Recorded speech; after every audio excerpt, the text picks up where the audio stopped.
Ada yang lagi heboh pasangan nonton bioskop pakai APD. Gue nggak mau bahas apakah boleh atau enggak pakai APD di tempat seperti itu, tapi yang gue mau bahas bahwa penggunaan APD yang nggak sesuai dan nggak tepat caranya malah bisa meningkatkan resiko. Jadi penggunaan APD ini ada tata caranya, nggak asal pakai aja, dan melepasnya juga ada tata caranya. Misalkan nggak sesuai malah bisa mengakibatkan cross contamination, malah yang akhirnya dapat resiko menularkan.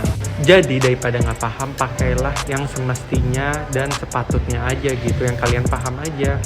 Niatnya aman malah bisa buntung karena nggak tahu caranya.